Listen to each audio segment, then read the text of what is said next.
Este programa es un aporte de la División Desarrollo Humano de Exhibits y Óscar Cáceres y Asociados, donde solo el positivismo y el querer ser mejores personas está permitido. Radio Universidad de Chile presenta Conversando en Positivo, un espacio que apunta a conversar y compartir sobre el crecimiento y el desarrollo humano. En la conducción, Óscar Cáceres y Cintia Ordóñez.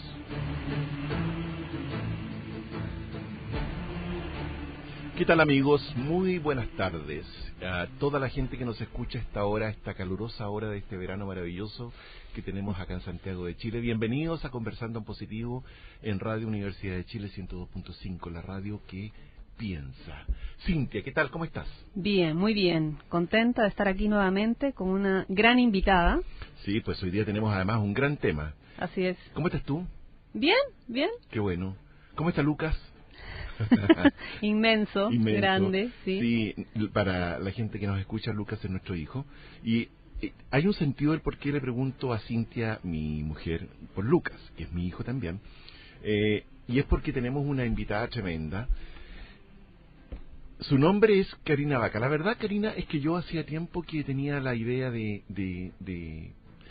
hacía mucho tiempo que teníamos la idea de conducir un espacio como este. Sí. Gracias a nuestro amigo Edgardo Vogel, hoy día lo estamos haciendo. Y desde que tomamos este espacio, teníamos la idea de invitarte, Karina, porque quiero contarle a nuestros auditores que Karina Vaca es una médico, es una joven talentosa médico pediatra, antroposófica, formada en la Universidad Católica, y que se ha especializado en esta medicina, en esta rama de la medicina. Es actualmente directora de la corporación Johannan Therapeutes, es en francés esto parece. Ha sido residente en la clínica de la Universidad Católica en el área de pediatría, docente del CFG de Goethenismo, de Goethe, eso, me imagino. Bueno, el currículum es extenso. La verdad es que tenemos muy poco tiempo para conversar con Karina. La hora se pasa siempre volando con los invitados que son especiales. Todos son especiales, pero Karina trae un tema que para nosotros es muy especial y que nos importa muchísimo que nuestros auditores conozcan. Se trata de la medicina antroposófica. Karina, un placer tenerte acá. Un placer para mí estar con ustedes, Óscar y Cintia. Bueno, tenemos a Karina, que es, como les decía, una médico pediatra formada en esta rama de la... No sé si es una rama de la medicina, Karina, o es una... ¿Qué es esto de la medicina antroposófica? ¿Cómo lo definirías tú? Sí, yo no diría que es una rama de la medicina, porque en verdad todas las especialidades médicas pueden fertilizarse o fructificarse por la medicina antroposófica. Entonces, por ejemplo, en el centro donde yo trabajo hay psiquiatras, traumatólogos, especialistas de adolescentes, médicos internistas, etcétera, que hacen medicina antroposófica, porque la idea es que uno sea un médico recibido en la universidad, ojalá con especialidad, aunque no es necesario, igual que no es necesario para ejercer tener especialidad, o sea, uno puede ejercer como médico general, pero los médicos generales o especialistas aprenden medicina antroposófica y entonces transforman su quehacer profesional, que sigue siendo su quehacer profesional específico. O sea, para que la gente que nos está escuchando nos entienda, la medicina antroposófica no es una medicina alternativa. La medicina antroposófica no es una medicina alternativa, yo diría que es como la medicina que es la medicina integrativa, porque no es una medicina alternativa en el sentido de que uno no hace algo en vez de, o sea, uno no hace medicina antroposófica en vez de ser médico tradicional, porque lo tiene que ser. Tampoco es una medicina complementaria, que sería como un complemento de la medicina tradicional. Eso significaría que mis pacientes tendrían que tener su pediatra y a mí, ¿ya? Sino que yo misma he trabajado en la clínica, en la urgencia de la Universidad Católica, o sea, manejo la medicina tradicional, he hecho mi especialidad en la Católica, Por lo tanto, uno maneja toda la medicina tradicional, pero maneja conocimientos que van más allá de lo tradicional. Entonces, por lo tanto, integra conocimientos espirituales que vienen de la antroposofía con los conocimientos científico-materiales que vienen de la medicina tradicional. Por lo tanto, es una medicina realmente integrativa. Bien, para que nuestros auditores nos entiendan un poquito más, porque a veces nosotros hablamos de medicina antroposófica o de antroposofía. ¿Qué sería la antroposofía? ¿Cómo la definimos? ¿Qué es? Para que ellos nos puedan entender de qué estamos hablando. Bueno, es muy difícil decirlo rápidamente en un programa de radio, pero para que la gente al menos se haga una idea, yo diría que es una forma de conocer, de hacer ciencia, pero es una forma de hacer ciencia que no se aplica solamente a al mundo sensible, al mundo que vemos, al mundo que tocamos, etcétera, al mundo material, sino que va más allá. Es un conocimiento que va mucho más allá y que considera al ser humano constituido de cuerpo, alma y espíritu, y toda la realidad tiene también una realidad espiritual que está detrás de la material, que está como gobernando la realidad material, por así decirlo. Claro, por lo tanto diríamos que alguna enfermedad que puede estar sufriendo la persona no solamente tiene que ver con este momento físico o con haber, no sé, de repente haberse pescado un virus, sino también con algo mucho más trascendente, ¿no? Que la enfermedad me puede estar mostrando algo de mi ser más esencial. Sí, eso cualquier mamá lo sabe muy cercanamente, porque, por ejemplo, es típico que las mamás se van de viaje, especialmente las mamás se van de viaje y los niños se enferman inmediatamente. Y claro, se agarran una enfermedad viral, bacteriana, lo que sea, pero el problema no es el virus o la bacteria que se agarraron, sino el problema es su estado, como que está debilitado por el hecho de que no está su mamá, y eso hace que bajen sus defensas y que se agarre un virus o una bacteria. Okay. Que sean más vulnerables, eso, claro. Eso es algo muy conocido por las mamás e incluso por los pediatras tradicionales. No hace falta ser médico antroposófico para ver eso, pero en la medicina tradicional a eso no se le da una explicación satisfactoria. Claro, o sea, es más, creo que simplemente te resuelven a través de una cantidad de medicamentos y punto, ¿no? Pero no, me refiero a que no vamos más allá y explorando un poquito más el contexto o el sistema en el que vive la persona, en el que vive el niño. Sí, o sea, yo diría que en verdad no se resuelve con los medicamentos, porque los medicamentos te alivian síntomas, en el mejor de los casos alivian síntomas, pero siempre tienen efectos adversos y no se está viendo el problema real. Siempre hay un problema mucho más global que está afectando para que un niño tenga una enfermedad.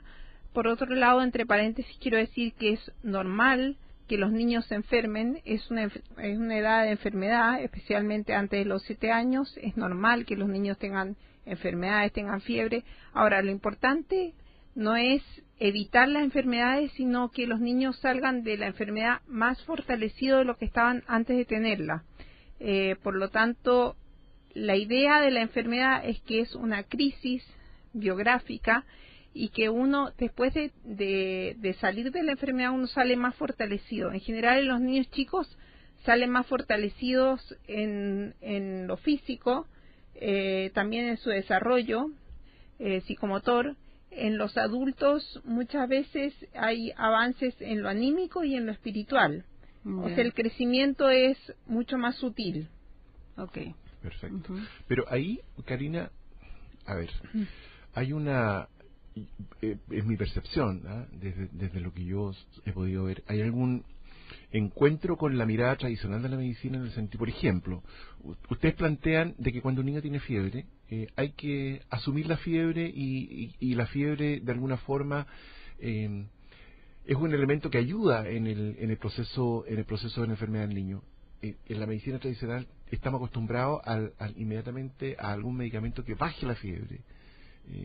¿Qué nos puedes comentar de eso? Yo quisiera primero decir que en la medicina tradicional del libro, la Biblia de la pediatría es el Nelson, ¿ya? Okay. En el Nelson yo me leí la parte de fiebre, que obviamente ningún pediatra o estudiante de medicina se la lee.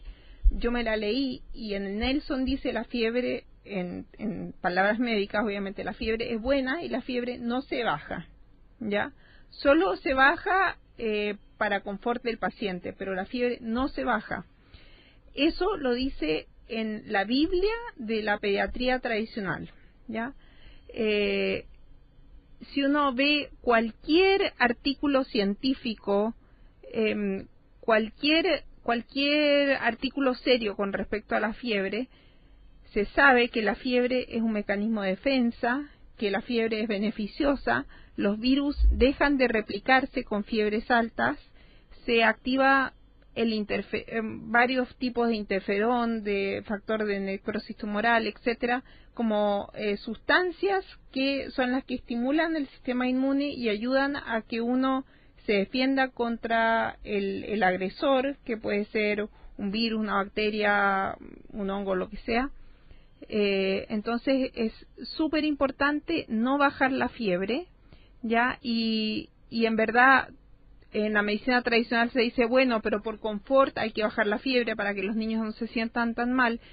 Y yo les pregunto, cuando uno tiene una crisis en la vida o un problema, o uno lo pasa mal, incluso para tener un logro, uno a veces tiene que transpirar y tiene que esforzarse y tiene que hacer cosas y pasarlo un poco mal para finalmente tener un logro. El logro en este caso es estar más sano, estar más desarrollado, estar más grande, etcétera.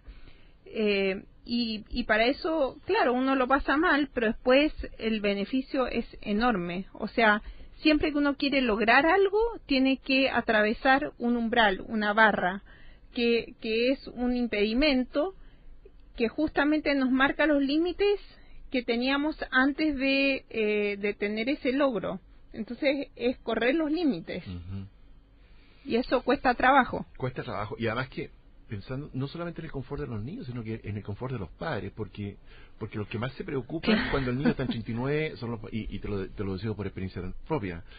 Nos angustiamos, el niño está en 39,5 y está en 40 y bueno, ¿y qué hacemos? Entonces, y le damos el lápiz veladona y baja 3 grados, o perdón, 0,3 grados, claro, o 0,5 y sigue en 39,5 y nos desesperamos. Yo siento también que hay un poco de confort de los padres, porque para no angustiarnos tanto, vamos con él. O sea, hay un tema de conformismo en la mentalidad de la sociedad, pero yo no puedo culpar a los padres, porque si los padres no tienen un buen apoyo médico, que está del otro lado del teléfono diciéndole, no hay problema, no va a pasar nada, dale nomás, es súper difícil para los papás aguantarse una fiebre alta solos, es muy difícil. Incluso yo lo desrecomiendo. O sea, yo pienso que todo niño con fiebre tiene que tener una visión de un médico y tiene que tener un apoyo médico. La fiebre no es mala, la fiebre es un aviso, es como si uno tuviera una alarma en una casa. Cuando la alarma suena, uno no va y le da martillazo a la alarma, sino que ve por qué está sonando la alarma, ¿ya? Claro. La fiebre no solo es una alarma, sino que además la fiebre es una defensa. Es como si la alarma tuviera una ametralladora, no sé. Entonces, realmente la fiebre es siempre buena, pero hay que ver por qué el niño está haciendo fiebre, y eso necesita siempre una supervisión y un acompañamiento médico cercano. Mira, tengo un amigo que conversaba con él el otro día respecto a este tema, y tiene un chiquito. Y me decía, yo encantado iría a la antroposofía, me hace mucho sentido, excepto porque mi hijo o mi hija sufre de una cosa que se llama convulsión febril grave. Entonces llega a un cierto nivel de fiebre y empieza a hacer convulsiones. Entonces, ¿cómo lo está muerto de susto? Entonces, ¿qué le podemos decir, por ejemplo, a gente como él que está en este caso y no se atreven a dar el paso a la medicina antroposófica? Uh-huh. Bueno, el tema de las convulsiones febriles es un tema que yo he estudiado mucho justamente porque mis pacientes todos hacen fiebre y mucha fiebre. Por lo tanto es un tema que yo tengo que tener muy incorporado a mí. Uh-huh. Es un hecho absolutamente estudiado, se han hecho incluso seguimientos a 30 años, que los niños que han tenido convulsiones febriles no tienen ningún tipo de problemas. Incluso en un estudio que se ha hecho, se ha visto que los niños que han tenido convulsiones febriles son más inteligentes, tienen un CI más alto que los otros, ya que eso, bueno, no tiene ninguna importancia, pero en el fondo la fiebre no deja la convulsión febril no deja ningún problema, ya no hay ningún problema, salvo el mal rato. O sea, yo la convulsión febril no se la deseo a ningún padre, porque realmente los padres sienten que su hijo se muere y es algo súper angustiante, es horrible. Yo de verdad, yo siempre deseo que mis pacientes no convulsionen. Nosotros el medicamento que damos para la fiebre, el apisveladona, en cierta manera protege a los niños de las convulsiones febriles, pero no 100%. Pero en verdad son tantos los beneficios de la fiebre al lado de el cero perjuicio que produce la convulsión febril, que lejos es mucho más importante que los niños tengan fiebre frente al supuesto riesgo de la convulsión febril, que en verdad no es ninguno, salvo este mal rato, que de verdad no se los deseo a nadie. Uh-huh. Pero que pasa el mal rato los padres, pero también el niño sufre, ¿o no? También tiene un sufrimiento físico. Sí, o sea, en verdad el niño ni se da cuenta de nada porque sí, claro, está inconsciente. Claro. ¿Ya? Okay. Y lo que yo les quiero decir a los papás frente a la fiebre, que es súper importante, en general lo que se hace es sacarle la ropa, ya, y ponerle pañitos fríos, pero en verdad eso es una medida que no es recomendable para nada. Y yo siempre les digo a los papás que cuando tienen un niño con fiebre, que se fijen en los pies tienen que estar calentitos. Eso también es un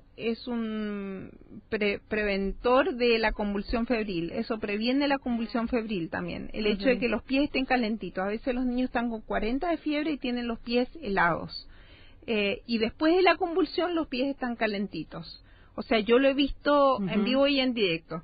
Ya, así que la convulsión febril en verdad también distribuye el calor en un niño que tiene el calor mal distribuido. Entonces mejor distribuirlo antes bien. Okay. ¿Ya? ¿Y qué medida? Guatero. Ah, ok, el guatero. Incluso guatero, o sea, los pies calcetines, calentitos, y si eso no alcanza, guatero, pero los pies calentitos. ¿Ya alguna otra medida como para, además del apisveladona, por ejemplo, como para bajar la fiebre? Algo recuerdo yo de este documento que tú entregas, creo que hay que hacer un poco de agua con limón, envolver las pantorrillas, los pies. Sí, yo quisiera decir que nosotros no queremos bajar la fiebre. Ya. El apisveladona, tal vez esto los desilusiona un poco, no baja la fiebre. Claro, el apisveladona no baja la fiebre, sino que hace que los niños puedan pasar mejor su proceso febril, se sientan mejor con la fiebre, pero no la baja. Ya a veces baja 2 o 3 décimas, como ustedes dicen, pero en verdad nosotros no queremos bajársela. Ya a veces cuando los niños pasan los 40 indicamos hacer unas compresas de agua tibia con limón, con jugo de limón en los pies y las pantorrillas. Pero en verdad eso es una medida de precaución extrema, porque la fiebre peligrosa la fiebre que produce daño cerebral es de 42.2. El ser humano normal, no estoy hablando de personas con daño cerebral o con algún problema neurológico, por ejemplo, los niños con síndrome de Down o los pacientes con parálisis cerebral, ellos quedan excluidos de esto que voy a decir, pero en general las personas que tienen desarrollo normal tienen como un termostato en el cerebro que se llama set point, que está en el hipotálamo, en un lugar del cerebro, y que regula la temperatura y nunca permite llegar a los 42.2. Por lo tanto, en general, uno, excepto que esté insolado, que eso no es fiebre, no llega a esa temperatura, excepto que esté insolado o que tenga un problema neurológico. Okay. Qué interesante escucharte, Karina. Estamos con Karina Vaca, que es médico pediatra antroposófica de la Universidad Católica.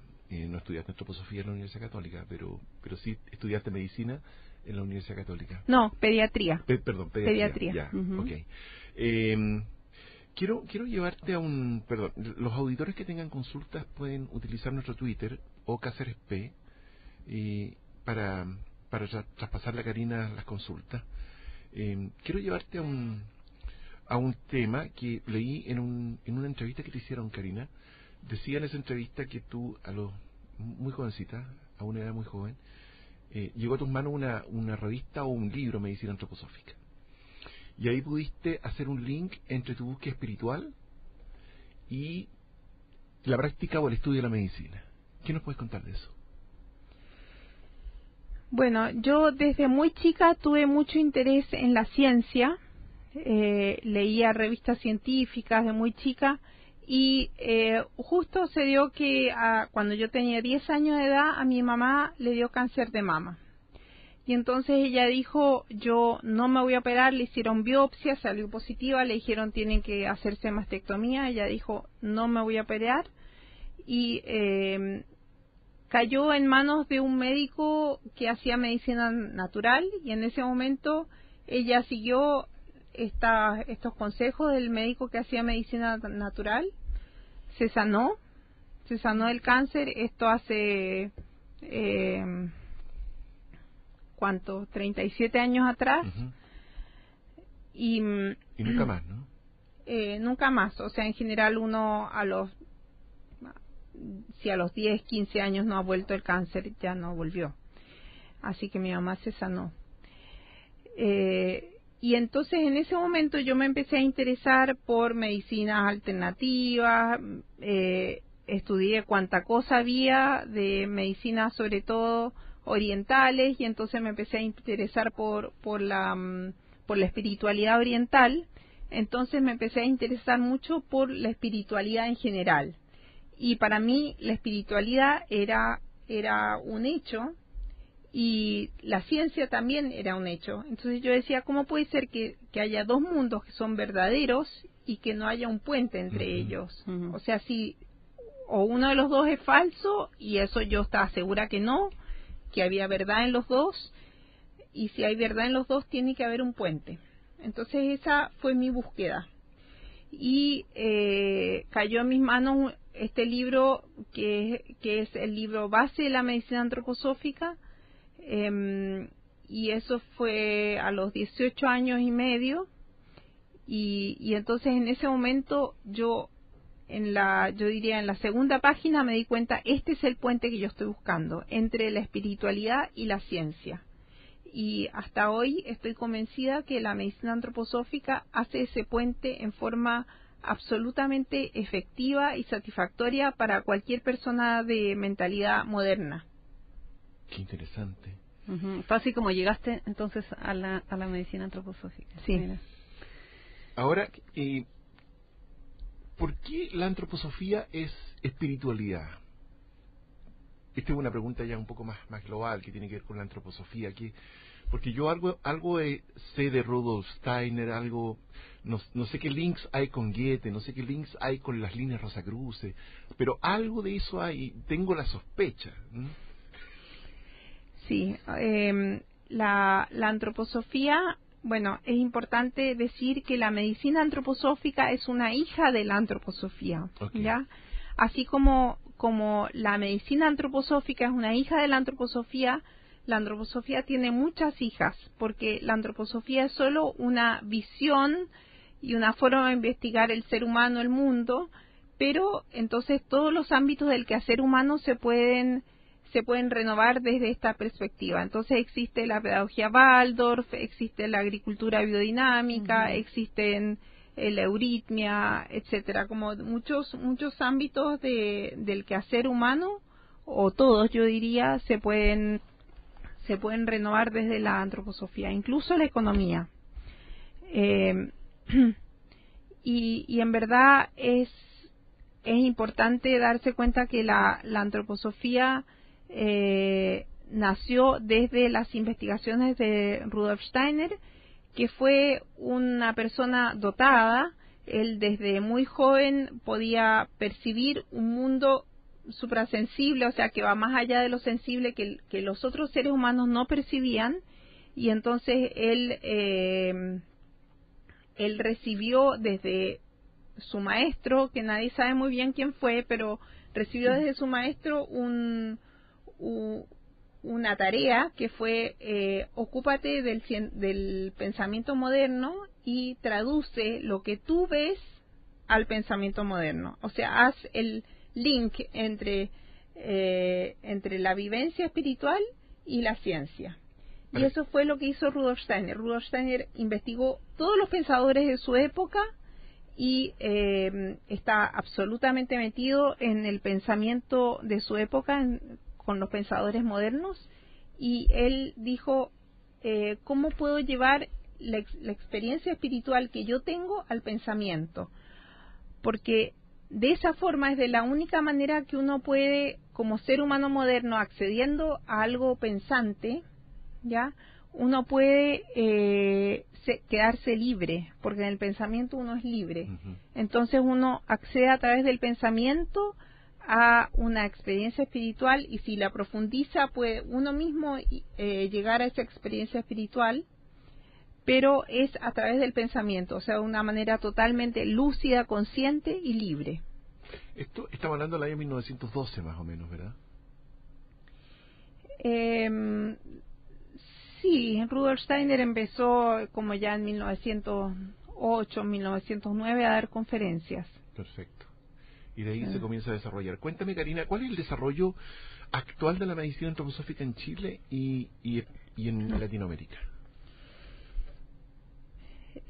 Bueno, en Chile la medicina antroposófica tiene por lo menos 30 años, Wow. pero al principio se mantuvo como en un nicho muy pequeño, ¿ya? Y yo diría que en los últimos 8 o 10 años ha habido como una explosión y un aumento exponencial de la medicina antroposófica, y eso se ha producido principalmente porque nosotros organizamos cursos internacionales donde vienen docentes de Suiza, Alemania, y acabamos de terminar uno de estos cursos que se llama IPMT, International Postgraduate Medical Training, y habían 200 personas casi, y son el 70% eran médicos, ya, y otros profesionales de la salud, y en verdad yo hago muchas clases en universidades por el hecho de que alumnos de medicina lo piden. No es que las universidades lo organicen, sino que los alumnos de medicina piden que yo haga un curso en su universidad, y en verdad hay muchísimo interés, muchísimo interés. Bueno. Los alumnos quieren otra medicina, quieren que se les muestre otra cosa. Qué bueno saberlo. Vamos a ir, Cintia y Karina, a un breve corte comercial y seguimos de vuelta con este interesante tema.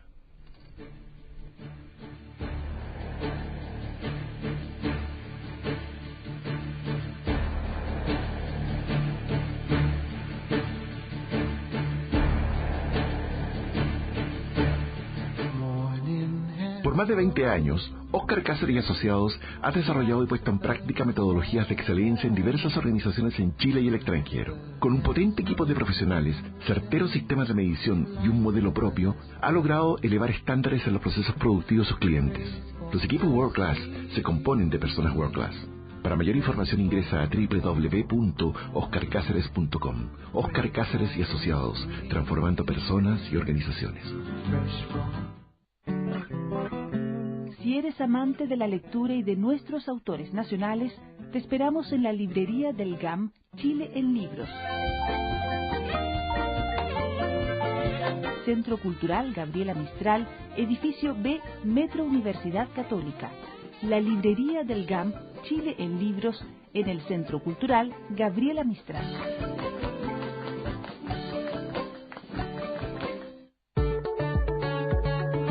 ORT Chile es representante en el país de World ORT, ONG internacional de educación con presencia en más de 100 países. Desde hace 35 años en ORT Chile innovamos en educación, diseñando e implementando proyectos de capacitación, asistencia técnica educativa y responsabilidad social para el sector público y privado. Informaciones en www.ortchile.org. ORT Chile, educar para la vida.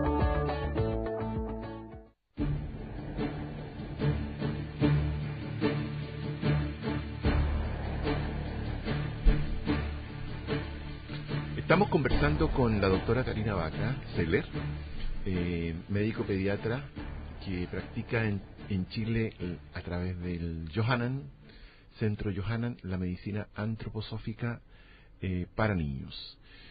Hay un área de la medicina pediátrica, Karina, que tú atiendes especialmente en virtud de lo que yo he visto y lo que te he podido leer, que es todo lo que tiene que ver con la hiperactividad y el déficit atencional. Sí, o sea, ese es un motivo de consulta muy frecuente porque en general en la medicina tradicional se tiene ciertas drogas y nada más, y los papás no quieren estar como llenando de drogas a sus hijos que en el fondo no les van a solucionar el problema. Hoy día es bien común que en los colegios diagnostiquen a los niños muy fácilmente déficit atencional y los manden al neurólogo, ¿verdad? Claro, porque están como muy expuestos a los estímulos externos. ¿Y qué pasa con eso? ¿Cómo hacemos? Porque definitivamente los niños hoy día, en esta edad moderna, y la tecnología que nos bombardea por todo lado, ¿cómo hacemos para seducir a nuestros niños que estén más en un espacio como más natural y no tan pegados a las pantallas, por decirte, ¿no? Porque estos estímulos son, no sé si generan hiperactividad. ¿Qué es lo que generan los niños? Mira, yo te digo, a cualquier niño que uno le ofrece una alternativa mejor que la tele, prefiere la alternativa mejor. Una alternativa mejor no hace falta que sea algo muy sofisticado, pero no sé, que el papá o la mamá le ofrezca ir a jugar al parque con ellos, los niños van a preferir 1000 veces eso y no la tele. ¿Estás segura? ¿Ya? No, sí, por ejemplo, no, yo lo digo por experiencia, yo puedo dar fe, porque tú a Lucas le dices, vamos a jugar, vamos al parque, vamos a andar en bicicleta, y él prefiere eso, a no ser que esté cansado y necesite, bueno, reposar un rato o hacer algo más tranquilo, pero efectivamente el niño va a preferir eso. Lo que pasa es que yo no sé si los padres estamos tan dispuestos a ofrecerles de nuestro tiempo para que ellos no estén pegados a una pantalla o al iPad o al celular o al televisor, ¿no? Sí, la vida moderna es una vida que no permite mucho una interacción humana. Entonces los papás tienen que trabajar todo el día porque tienen que mantener la casa, los niños son criados por la nana los pone frente al televisor porque entonces está más tranquila ella. Y el problema es que cuando los niños se acostumbran a las pantallas, televisor, iPad, celular, lo que sea, después ya en verdad se genera una especie de adicción. Ellos necesitan eso. Y claro, uno les puede ofrecer después alternativas que son mejores, pero a lo mejor los niños ya no quieren porque están acostumbrados a eso, porque también el alma se pone floja, porque la pantalla te da una imagen absolutamente acabada, perfecta, y es muy distinto eso que un proceso por el cual el niño tiene que hacer las imágenes. Por ejemplo, la mamá o el papá le cuenta un cuento sin imágenes y el niño se tiene que imaginar la princesa, el príncipe, el castillo. Todo eso es una actividad del alma. Y si uno no está acostumbrado, uno prefiere las cosas que vienen ya prehechas. Claro, como la comida enlatada, por ejemplo. Exacto. Sí, claro. Pero como tú dices, los tiempos atentan contra eso, porque los papás llegan tan cansados a sus casas después del trabajo que lo único que quieren es que el niño esté quieto, y para que esté quieto le pasan el iPad o le pasan el celular. Y bueno, y eso, además eso genera hiperactividad, leía de tus artículos. Sí, o sea, el consumo de pantallas genera hiperactividad, porque imagínense en una pantalla la cantidad de imágenes que hay en un minuto, es una cantidad de imágenes increíble, ya, y eso antiguamente se usaba para la propaganda subliminal, pero todas esas imágenes, esa cantidad de imágenes van a nuestro subconsciente, y eso los niños es como que les pululara adentro. Es como que ellos se ponen absolutamente nerviosos con eso y ellos no saben qué les pasa. Bueno. Entonces se apaga la pantalla y ellos necesitan como la misma cantidad de estímulo de acá para allá, y no pueden como mantenerse concentrados jugando en una cosa. No hay nada más maravilloso que mirar a un niño que está media hora, una hora jugando con un trapito, con un baldecito, con arena, etcétera, y que se imagina millones de cosas. Ya, eso yo me doy cuenta a la consulta cuando llega un niño, si ve tele, si no ve tele, cuánta tele ve, por cómo juega y cómo se mueve dentro de la consulta. O sea, los niños que están muy acostumbrados a ver pantallas no pueden jugar. Yo tengo juegos muy sencillos en la consulta y los niños que están muy acostumbrados a las pantallas de verdad no logran concentrarse en el juego. Claro. ¿Y qué pasa con el déficit atencional, Karina?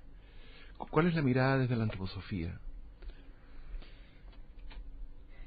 Bueno, en verdad el déficit atencional uno lo puede ver desde muchos lados, pero yo diría que es una enfermedad de este tiempo que tiene que ver con cómo estamos viviendo. Yo pienso que antiguamente no había tanto déficit atencional como hay hoy en día, porque es un hecho que se sobrediagnostica, pero también es un hecho que los niños están más inquietos y más nerviosos. O sea, no sé, yo me imagino un niño que antes lo llevaban a acostar a la cama, le contaban un cuento, decían una oración con él, o le hacían un masajito con aceite. Es muy distinto que como se van a dormir los niños hoy en día viendo la tele. O sea, es muy, muy distinto. Y yo creo que de verdad es una enfermedad de este tiempo. También es cierto que los profesores tienen cursos a veces muy numerosos, de 40 niños, y les pagan mal, están descontentos, no están muy motivados, y por lo tanto no hacen clases que a los niños no les interesa mucho, y por lo tanto los niños no pueden concentrarse porque no están motivados, porque no es un conocimiento que les llega al alma, y sienten que a su profesor no le interesa de verdad enseñarles. Pero también hay que entender a ese pobre profesor y su realidad. Sí. Bueno, y ahí me imagino yo que la pedagogía Waldorf, que es como la otra patita de la antroposofía que tiene que ver con los niños, aporta y ayuda, me imagino. Sí, bueno, la pedagogía Waldorf es una pedagogía maravillosa porque va con el desarrollo verdadero del ser humano. En la pedagogía Waldorf se enseñan los temas de una manera absolutamente motivante. Ya, para empezar, no es que haya una hora de matemáticas, 2 horas de lenguaje, 1 hora de historia, etcétera, sino que hay épocas. Entonces, estoy hablando de la educación básica. Por ejemplo, hay una época de historia, ¿ya? Y, por ejemplo, si se estudia la Revolución Francesa, se hace la música de la época, se hace un teatro, donde uno es Napoleón, la otra es Josefina, se vivencia todo el conocimiento. Entonces, algo que un niño ha aprendido de esa manera no se lo olvida nunca más. Sin duda. Claro, claro, porque hay un registro desde todos los ámbitos, digamos, de todos los dominios del ser humano. La experiencia, la visualización, la escucha, la emoción. Sí. Entonces, por eso... O lo pintan, o sea, Claro. es una maravilla. Pero que... O sea, me parece así como mágico, ¿no? Como no podríamos aplicar siempre esta forma de educar a los niños, que sabemos que les va a hacer muy bien, que van a realmente aprender y que la van a pasar estupendo. Más que estar muy sentados mágico. 8 horas en un... Claro. Es muy mágico, pero para los profesores Waldorf, en verdad, es como un apostolado. Por eso hay tan pocos colegios Waldorf, porque cuesta formar profesores que realmente tengan esa entrega. Un profesor Waldorf está los 8 años de la educación básica, bueno, ahora cambió el sistema, pero está durante toda la educación básica, durante todos esos años con el mismo niño, ¿ya? Y se hace responsable. Imagínense que una persona que está tantos años con el mismo niño tiene que haberse trabajado mucho, ¿ya? Porque si uno tiene una unilateralidad en la personalidad, o el hecho de que sea muy enojón, o medio triste, o medio flojo, etcétera, todo eso se transmite a los niños, ¿ya? Por lo tanto, uno se tiene que trabajar absolutamente. Y es muy difícil encontrar gente con ese compromiso tan grande de querer trabajarse hasta la última fibra del alma para poder Claro. como beneficiar a los niños. Así es, porque igual nos da miedo como atravesar también nuestras sombras, ¿no? Y ver nuestras Sí. cosas, claro. Te quiero llevar a un tema, Karina, que también es relevante cuando uno comienza a conocer la medicina antroposófica y tiene hijos, que es el tema de las dietas. Específicamente, quiero conocer tu opinión respecto de lo que significa tomar leche, leche de vaca, de lo que significa consumir azúcar, en fin, que nos comentes un poco qué pasa desde la perspectiva de la antroposofía con las dietas de los niños. A ver, bueno, primero quiero decir que no hay una dieta antroposófica, Okay. sino que yo considero, y en la medicina antroposófica consideramos que es muy importante una alimentación sana, pero como base de la salud, no es que sea todo, ya es un aspecto básico. No comparto la idea de que somos lo que comemos, ya, porque pienso que ese es un pensamiento muy materialista. Pienso que la alimentación es básica y que en el fondo nosotros somos lo que pensamos, somos nuestros ideales, somos nuestra actividad, y todo eso usa un cuerpo que tiene que estar saludable, ya, pero yo pienso que lo más importante es la actividad anímico-espiritual, que está usando el cuerpo como un instrumento. No pienso que el instrumento sea el que nos tiene que regir, ni que la alimentación sea lo más importante, ya, como hay muchas tendencias alternativas y de medicina natural que piensan que la alimentación es lo más importante e imponen una dieta rígida. Yo diría que en la medicina antroposófica no hay una dieta rígida, sino que hay una forma de alimentarse sana, y sí hay un conocimiento de los alimentos, y entonces cuando uno sabe que ciertos alimentos aportan tales fuerzas, etcétera, como que uno decide si los quiere comer o no. En general, obviamente, todo lo que sea industrializado, que tenga colorantes, que tenga azúcar, que es sabidamente un alimento perjudicial, eso nosotros lo desrecomendamos, ¿ya? Y también es importante marcar un énfasis en el hecho de que nosotros sí indicamos leche de vaca para los niños chicos. Es un alimento súper importante la leche de vaca para los niños chicos. Después en los adultos se puede obviar si hay ciertas intolerancias o preferencias, etcétera. Pero los niños hasta los 7 años es un alimento muy importante. Nosotros lo recomendamos.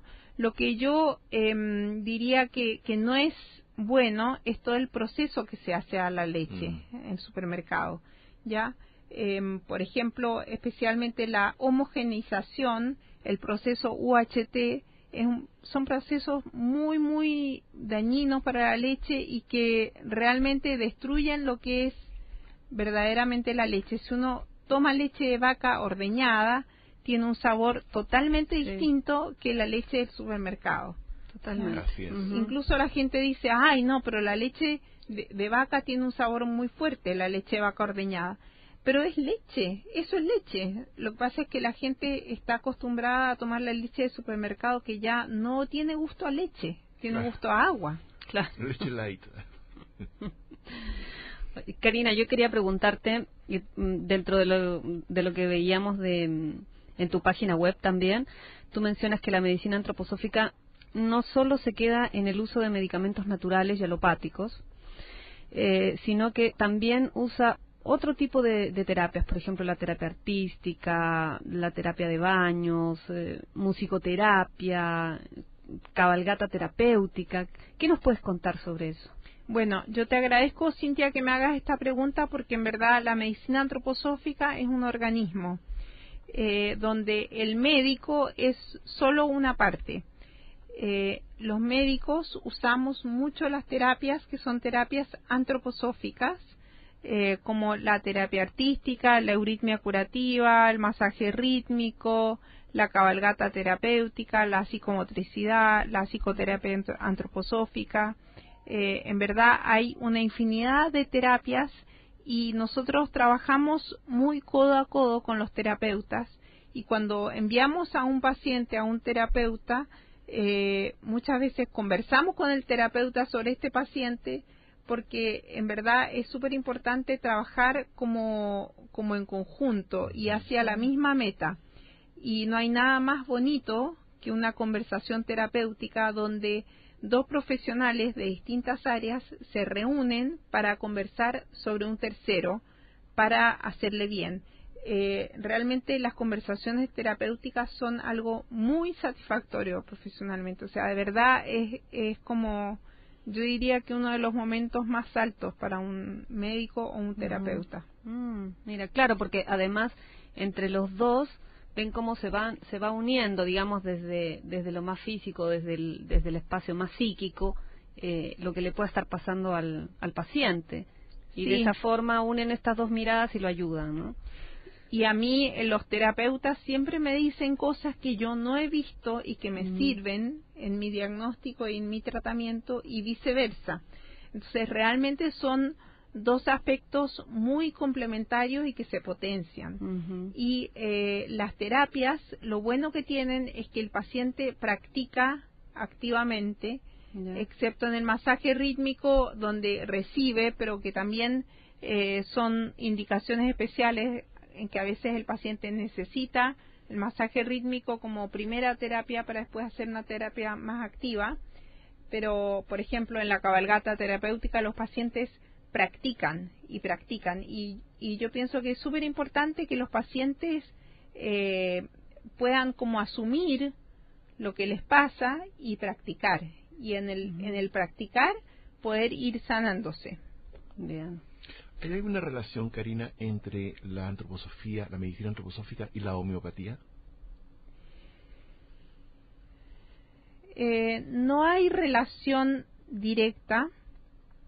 La homeopatía es una medicina que fue creada por Hahnemann y que es una medicina empírica. Es decir, Hahnemann muy valientemente ingirió sustancias y logró cuadros tóxicos en sí mismo, lo que de verdad es algo muy meritorio. No lo hizo con animales, lo hizo consigo mismo, ni con voluntarios, ni con los amigos, digamos. Lo hizo consigo mismo. y él se intoxicaba hasta un punto peligroso, y él iba anotando todos los síntomas, ¿ya? Y se dio cuenta que esa misma sustancia en forma muy diluida servía para tratar un cuadro patológico que asemejaba a ese cuadro tóxico, ¿ya? Por lo tanto, es una medicina empírica, ¿ya? Se da una sustancia para este cuadro, pero en verdad no se sabe qué está pasando, Okay. ¿ya? En la medicina antroposófica el proceso de conocimiento es totalmente distinto. Nosotros, a través de los fenómenos que vemos y que percibimos del paciente, pensamos qué está pasando no solo con su cuerpo físico, sino con sus aspectos más sutiles, que nosotros le llamamos cuerpo etérico, cuerpo astral, y hacemos un diagnóstico, ¿ya? Y cuando damos una sustancia, nosotros sabemos a qué proceso va dirigida esa sustancia, a qué aspecto sutil del ser humano va dirigido esa sustancia, y es algo totalmente consciente, ¿ya?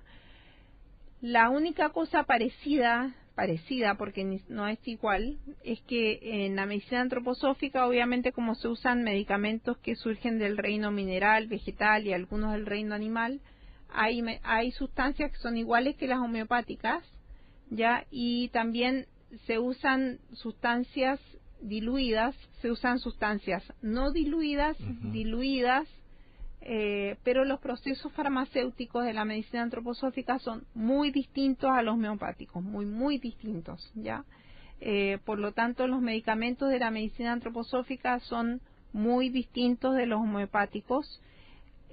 Nuestra forma de hacer diagnóstico es distinta y nuestra forma de tratamiento también es distinta. Perfecto. Yo justamente te preguntaba porque hay personas que tienden a confundir los medicamentos, la forma de los medicamentos antroposóficos con los medicamentos homeopáticos, porque también son grajias, son glóbulos, claro, exacto. Entonces, por eso la pregunta, pero tienen miradas absolutamente distintas y aproximaciones completamente diferentes. Y formas de proceder, o sea, de verdad, si acá estuviera hablando un farmacéutico, es asombroso, un farmacéutico antroposófico, es asombroso todos los procesos que tienen, que no se tienen en la homeopatía. O sea, de verdad, los procesos antroposóficos son algo tan complejo que es un mundo y que hace falta estudiarlo con la misma intensidad que se estudia la medicina antroposófica por muchos años.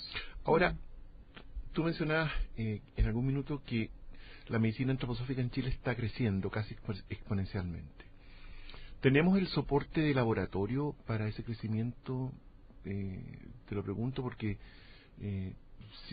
si se necesita tanta complejidad para poder realizar esto, para poder producir estos medicamentos, es probable que en algún minuto los laboratorios colapsen si es que no tienen la capacidad para alimentar a tanto médico y a tanto paciente. Sí, o sea, tenemos la suerte. Chile es el único país que tiene los dos laboratorios más importantes de medicina antroposófica, que es Laboratorio Veleda y Laboratorio Bala. Que son los que incluso ya se formaron en la época de Rudolf Steiner, y tenemos una gran suerte. Ningún país en Sudamérica tiene estos dos laboratorios, ya, así que y hay otros productores que también hacen medicamentos antroposóficos, pero yo sinceramente no creo que colapsen. Qué bueno. Ya, así que eso es una gran suerte. Hay países en Sudamérica que yo les decía antes, hay médicos, los médicos de Colombia, ahora de México, etcétera, están haciendo medicina antroposófica y no tienen medicamentos y tienen que importarlos de Europa, de otros países, de Chile, Argentina, porque ellos no tienen medicamentos, y eso es increíble. Claro. Karina, y médicos que quieran formarse, que de repente nos están escuchando, muchos de nuestros auditores pueden ser médicos y decir, bueno, me interesa seguir especializándome y sobre la medicina antroposófica. ¿Cómo hacen? ¿Dónde tendrían que estudiar? Cuéntanos un poco de eso.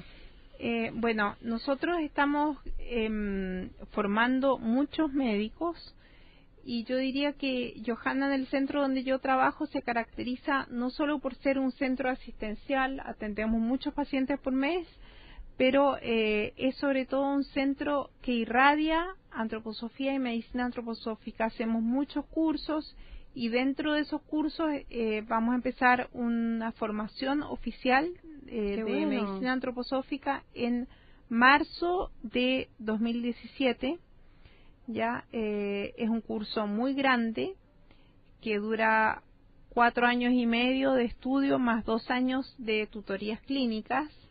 Ya, por lo tanto son 6 años y medio casi, y donde hay una formación para médicos, otra para odontólogos, otra para enfermeras y otra para profesionales de la salud de distintas áreas. Aparte de eso, nosotros organizamos los cursos internacionales, el IPMT, que es siempre una semana en enero, y ahora estamos en el segundo ciclo de 5 años. Ahora acabamos de terminar el segundo año del segundo ciclo. De todas maneras, siempre se puede incorporar gente, ¿ya? Porque de verdad es un curso con los mejores docentes del mundo, ¿ya? Y yo le diría que a la gente interesada vean nuestra página. Bien, ¿cuál es la página? Yohanan.cl. Yohanan es con Y-O-H, yohanan.cl. Ahí hay información sobre el IPMT, pero en una semana más va a estar subida la información del curso que empieza en 2017. Bien. ¿Ya? Y ese es un curso que hemos armado con un formato especial que es para médicos y profesionales de la salud de todo Chile, porque va a ser los fines de semana. ¿Ya? Qué bueno. Buenísimo. Porque nos preguntan todo el tiempo, desde Punta Arenas, de Iquique, por favor, usted puede venir una vez al mes a atender pacientes acá, y nosotros no queremos hacer eso. Primero, porque no podemos, porque estamos saturados de pacientes, y segundo, porque no queremos dar pescado, queremos enseñar a pescar, queremos que se formen médicos en todas partes, porque una vez que nosotros desaparezcamos de esta tierra, ¿qué pasa con esos pacientes? O sea, alguien tiene que seguir. Tiene que ser sustentable la propuesta. Sí. Bien. Y además para que puedan cumplir con sus ideales iniciales cuando uno entra a estudiar medicina. La antroposofía es una buena vía para eso que contabas tú. Sí, o sea, uno cuando empieza a estudiar medicina, en verdad tiene ideales como que quiere sanar a la humanidad, quiere entregar, quiere de verdad hacer un servicio tan grande, y a lo largo de la carrera te lo van como un poco limitando, matando. En la medicina antroposófica, y este es un mensaje para todos los estudiantes de medicina que están ahora estudiando medicina, yo les digo que en verdad ustedes van a poder desplegar sus ideales. Uno puede entregarle al paciente en cuerpo, en alma, en tiempo, en sabiduría, todo lo que uno tiene. Uno de verdad puede hacer un servicio y la gente se beneficia, y uno puede de verdad ir sanando no solo personas, sino sanando el mundo. Qué bueno. Qué lindo. Doctora Karina Bacaserer, un placer haberte tenido con nosotros. Muchísimas gracias por haber venido a conversar. ¿Nos alcanza el mensaje final? No, ya nos estamos con bueno, pero ya sabemos que la antroposofía es una gran vía que nos muestra. Es un aporte al aumento de la conciencia del planeta. Gracias, Karina. Bien, gracias. Muchas gracias, Oscar y Cintia. Okay. Muchas gracias.